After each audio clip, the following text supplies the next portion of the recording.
It is no longer a debate. The world is objectively overwhelming. We've stopped wondering if things are stressful or if I'm overreacting and started accepting it as a fact of life. So if we all agree the environment is dysregulating, why aren't we responding accordingly? Why are we still running the same old scripts and doing the same old patterns? Today, we're asking, why are we still not regulating? Welcome to the No Vacation Required podcast, where we break down tired traditions and outdated thinking by asking the question, why are we still doing that? It's all about building a life you don't need a break from, being more present and fulfilled, and showing up in a complicated world that needs your voice and unique talents. All right, Kent, what is on your mind this week? 2016 is on my mind this week. Oh my gosh, I just saw something about this. Yeah, yes. It's everywhere. Go ahead. Yeah, it's been fun to see everybody posting about and talking about 2016. It's kind of taken the internet by storm, almost surpassing the heated rivalry craze. But yeah, so it's been fun to, what I thought was just this little like, oh, this is cute. A few people are posting from a decade ago and then it becomes a tidal wave. So I was looking at our photos from the 2016 Apple album. Oh, our 2016 was crazy, wasn't it? I said on social media, it was our busiest year yet. But I've been thinking about this because perspective is such a big thing in our world and such a huge thing we help clients with, and thinking our world now is so different from what it was like in 2016. I mean, like the world around us and the Kent and Caanan world is so different than what it was in 2016. Yeah. And I love distance from things because so often, I mean, think of all the people we work with, think of our friends and loved ones. When you're in something, you can't see so clearly what's going on. You can only do the best you can. Yeah, then you're right in the middle of it. Yeah, when something's past, gosh, that makes perfect sense that was happening right then. So it's been fun to look back at that year because it was one of our best years. I know we resist saying that because every year is the best year. Every year is better than the last year. But 2016, I will say, was special, not necessarily in a good or bad way, but special in that even when I started looking at pictures, it was clear that it was definitely a memorable one and so different from who we are now. And I'm so thankful for the 2016 version of us, yes, which was chapter 2 version of us. And here, only 10 years later, we are in chapter 5 version of us. And I'm so happy, even happier, that we're in this version of us. Yeah, because 2016, we were ripping and running. We were all over the world. We had so much going on. And it was really fun, but I much prefer the calmer chapter 5 version of us that we're currently in the middle of. Yes, it was growth version of us. It was taking the world by storm, literally, figuratively, us. So it was a big difference from us. So I don't know, fascinating. Fascinating.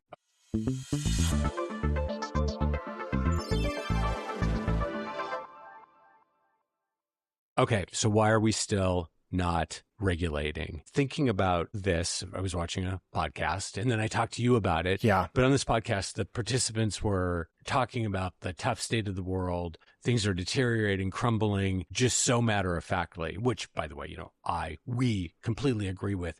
But Caanan and I got into this rich conversation about how 10, definitely 15, 20 years ago, saying something like that so loosely, you would almost feel so much shame because, like, I don't want to dump my problems on the world, or this is a very situational thing. Yeah. And now across the board, and a lot of this comes from, the client work we do and the loved ones who we want to help.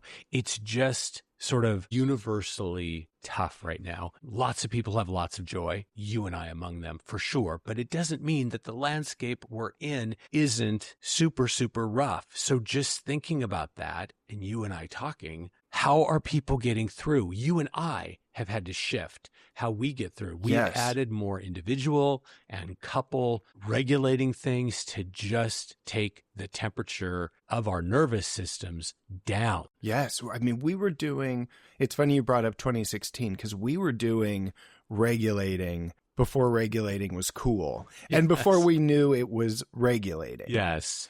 we somehow knew that we needed to be doing that when our life was really crazy. We probably should have been doing it more back when we were in our growth phase. It's why being out of our growth phase is so satisfying now. But you know what? I'm imagining doing our growth phase in this world environment and thinking like we'd be done. Hell no. Hell no. Hell no. People are losing it and Yeah. not equipped. And they weren't even equipped to begin with. They were holding on by a thread. And we just feel it in all corners of our world. Yeah. The world has been complicated and difficult for a long time. We're not trying to act like now we have problems and we didn't used to have problems. It is absolutely not what we're talking about.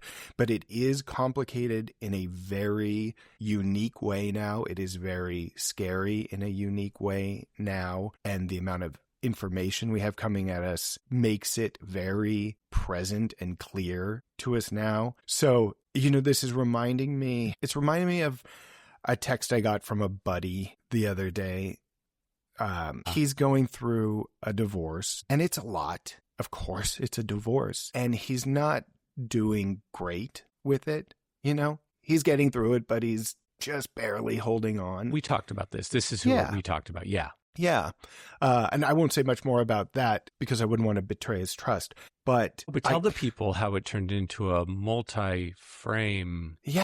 So, this is what I was getting to. I got this texts from him. And it was like I could just tell from the amount of information that was in these texts before I even read it that he was spiraling. When you get like a novella over text and you're like, oh, Jesus, what is this? Right? So I'm reading through this and he's kind of trying to process over text, which is wonderful. That's what I'm here for. And he's been here for me in that kind of way. And I love it. But what he was trying to deal with, what he is trying to deal with now, on top of a divorce, is the whole world's problems. Yeah. Right? So he's talking about the pain of dealing with the divorce, but he's also ruminating on things like ICE, of course, and Gaza. And I mean, I could just list, it's like 10 different things, all of which are important things and things we want to care about, very little of which none of which he has the capacity to actually care about, given what he's going through now, and very little of which, even if he were like at the top of his game, would he have the ability to make any real change with. So it's just this insurmountable amount of pressure and drama and grief coming at him. And I bring this up because all I could say to him was like, it is time to let a lot of that go. You have got to be regulating. Yeah, this reminds me of a text we got from another friend a few months ago. It was like, you guys are the only people who will understand this. I need to talk to you immediately. Yeah. And there was that vibe in this text that you got as you were telling me. And it's like, wait, both of these people we have great heart space for. Yeah. But there's that thing where it's like, okay, am I in the space where I can productively really help? Because I'm doing my own nervous system regulation, counting backwards from 10, naming things I can see. Seriously, I'm over here trying to affix my oxygen mask first. Yeah, totally. So it's a really rough time, and I'm so happy we're getting into that. Your best investment is knowing yourself. With Viewfinder, you'll uncover your natural strengths, talents, and values through a quick assessment. You'll then get personalized insights to help you on your path. Get started at novacationrequired.com. Okay, so I just thought of this, especially talking about the opening where we're talking about 2016. Okay. And then listening to you talk, I was thinking of that version of us, the 2016 version of us, and regulating. And this is probably one of our most embarrassing things. But to tell you how, we're all in different places and learning and growing. And to keep this short, because I wasn't planning on saying this, at the time, we were living between two places. I think it was me. Yeah, I had like slightly elevated blood pressure. So the doctor was saying, oh, just be sure you check it once a week so it doesn't go up. Yeah. Oh, God, I know where you're going. Do I have your permission to share this? Yes, I consent. Barely. So this is how kind of busy. I said it was a growth phase. I was like, great. So we got a portable blood pressure machine, put it in the car, and I would check my blood pressure in the car in crazy Seattle and outside of Seattle traffic going between our Seattle place and our other place. I would check my blood pressure in a like violently moving car. And it didn't even dawn on me until a point when I was like, this is not healthy. Do you know what? You're not even saying how, like, there's a next level to how embarrassing that was. Do you remember we were driving over a mountain pass to get to our other place out in the mountains, and you took my blood pressure. You were like, we should go ahead and do yours. You took my blood pressure while I was driving over a mountain. Yeah. So we have to stop this because I'm already regretting That it. is so comical. Yeah. Oh my God. I may have this edited out because now it sounds ridiculous. But I think it's also a good vulnerable example of how you start doing things and it's like, wait, why am I doing that? And this is kind of a good thing about what's happening in the world right now. It's crazy. If you are awake and paying attention, it's crazy. And if you're awake and paying attention and have a heart, it is also very sad. So it makes us, Caanan and I, very aware of what we need to feel whole or as close to whole on any given day, week, month. And that's how we look at it. Like, what kinds of things are we doing to regulate? And I think of all the clients we work with, and as I always say, our friends and loved ones, just doing things like us doing blood pressure in the car. I know that was 10 years ago, but why are you doing this? You know, Caanan, you said this in the last segment a bit. Like, the answer is just don't do this. If it's giving you this much stress, if it makes regulation harder, if it's too hard here's a biggie. If it's too hard to regulate from, so say there's something going on, and I know you actually want to share something. Yeah. If there's something going on that actually might be good, but it's too tough to regulate from, or there's some part of it that stretches you too thin or whatever, what we're always telling our clients in the work we do is like, your regulation, especially now, is key. And there's no place to not be regulated. So if it's not good for you, don't pay attention to it. If it's not good for you, don't do it. No, if you have a choice and it's dysregulating, choose not to do it. Yes. Right?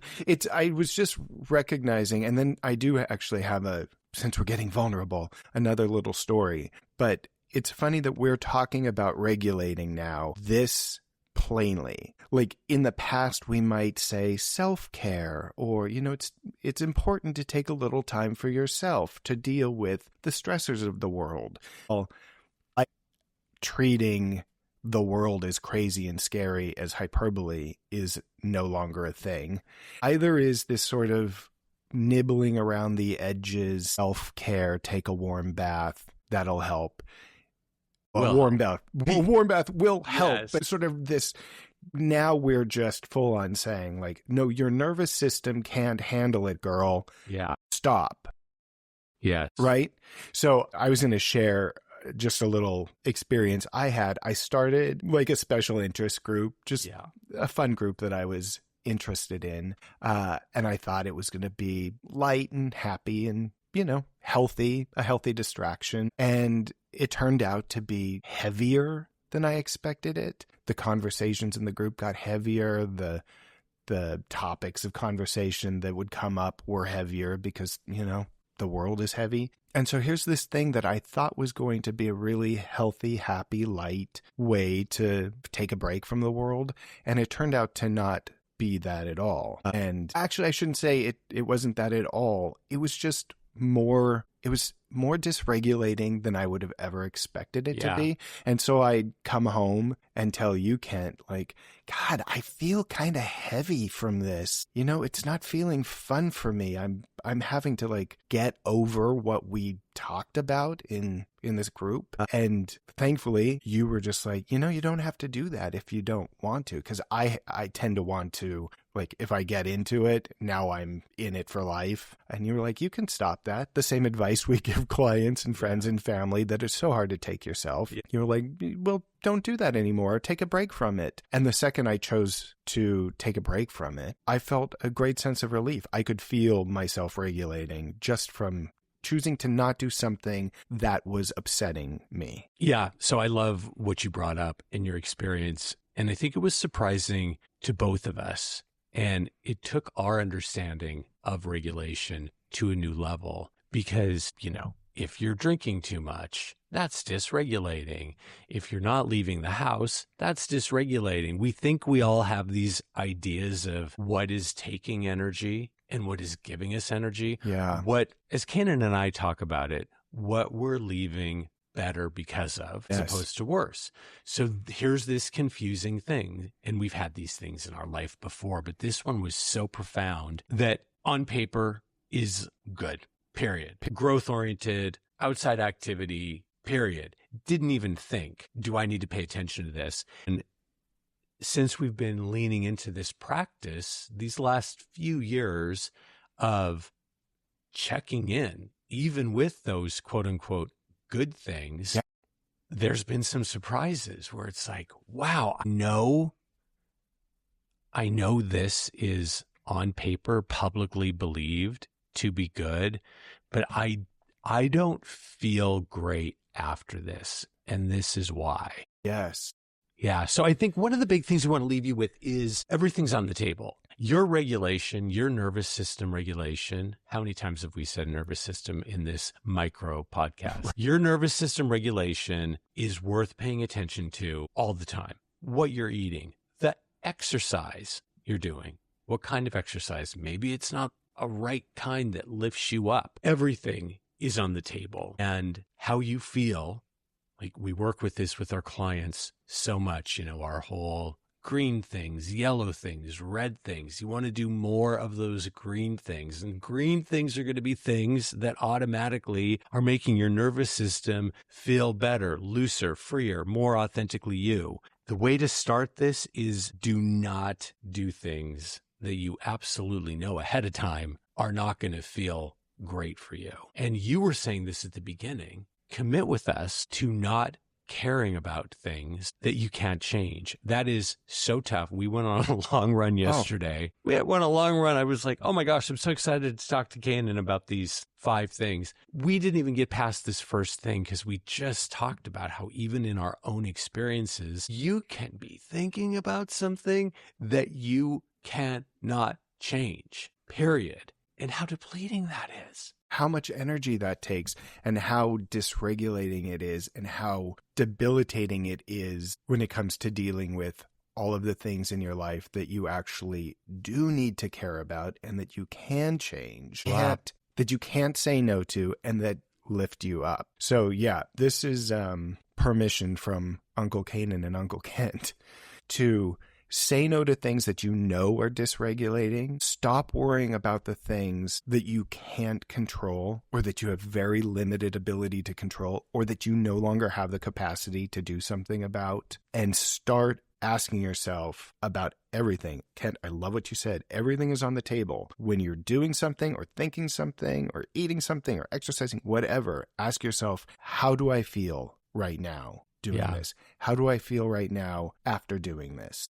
This makes me think of habits, a big thing. Those green things, I'm being my authentic self doing this. It feels good on the body. You want more of those things. And we do that in our world. So for instance, for us, things like running and reading and, Caanan makes a mean, delicious protein shake full of veggies and fruit and healthy stuff that makes both of us feel great and nourished and better able to face things in the day.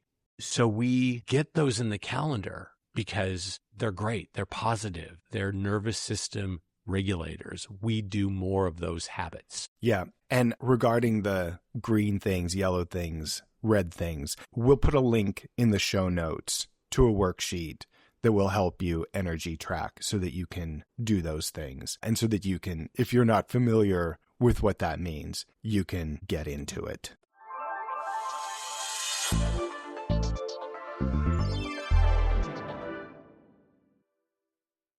I want to talk about what's worth the time. And I was thinking about regulation. And I think people think, I know, our friends think, like, are you guys doing this all the time? We're the friends who help people, and we're the friends who are there and all this. But the truth is we're pretty clean, pretty clean in the brain and spiritually, as we call it. So we have a ton of fun.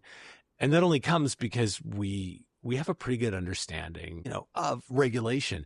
And something I just want to throw out there, a fun thing we've been doing lately is watching the Traitors. Oh my God. Which is just stupid. It is such trash. Yeah, but it's so fun. And these things, we do so much learning and growing and reading of the heavy book and watching the award-winning movie.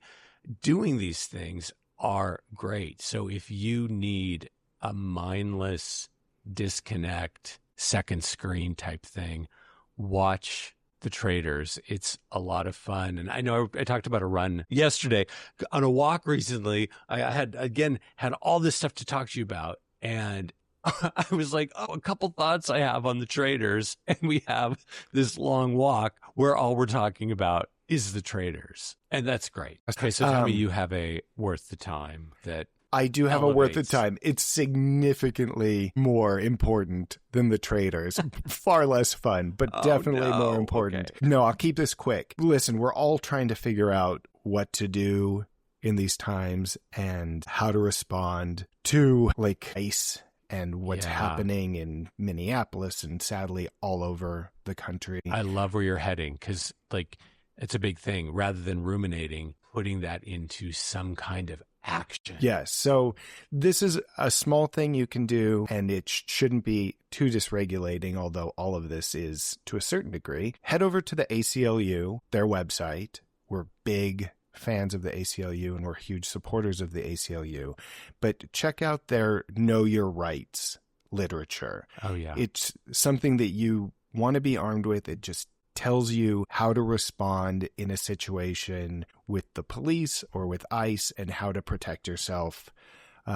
Hopefully you never, ever need to use these tips, but you should probably know them just in case you do.